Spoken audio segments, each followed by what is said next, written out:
Il est 7h41 sur Europe 1.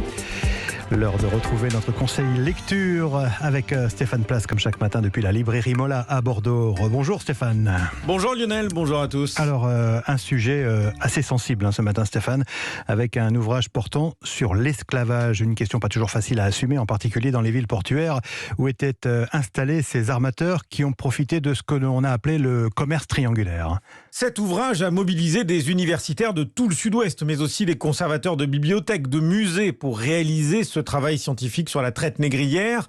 Mémoire noire, histoire de l'esclavage, c'est le titre de ce livre, explique le rôle tenu par les ports de La Rochelle, Bordeaux, Rochefort, Bayonne, une approche rigoureuse à partir de données très factuelles. Combien de déportés, combien d'expéditions, qui sont les capitaines des navires, les armateurs. Et puis, il y a ce chapitre qui raconte les conditions de vie des esclaves dans les colonies françaises, à partir là encore de documents comme des lettres ou le résultat de fouilles archéologiques. Bref, ces pages donnent un éclairage précieux sur un sujet qui demeure évidemment très sensible. Jean-Baptiste Garros, libraire chez Mola. L'intérêt du livre n'est pas de rentrer dans un système de repentance, mais d'écrire cette histoire de ces grands ports du sud-ouest qui ont joué un rôle dans la traite négrière et dans le commerce atlantique. C'est un travail qui permet de le voir de manière dépassionnée, de rendre compte également de la responsabilité des commerçants, des négociants de l'époque et de ces villes à l'époque, au XVIIIe siècle. Une ville de Bordeaux, qui est le premier port colonial français à durablement se spécialiser dans le trafic direct avec les Antilles. Bayonne, qui n'arma finalement que très ponctuellement des navires négriers. Et La Rochelle, qui est un port de commerce moyen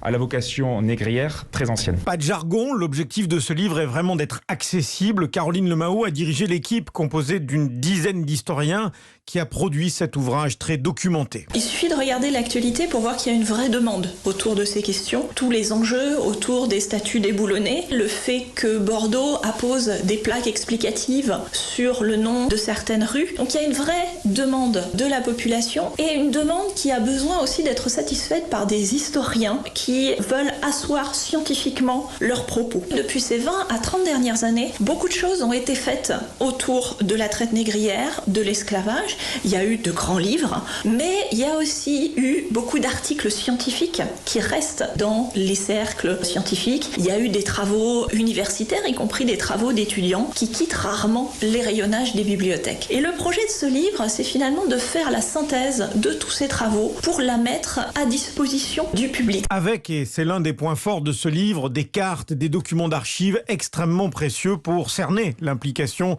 des ports français du Sud-Ouest dans cet infâme trafic. Mémoire noire, histoire de l'esclavage, donc un ouvrage collectif. Votre conseil de lecture du jour, Stéphane Place tous les matins sur Europe 1 avec la librairie Mola à Bordeaux.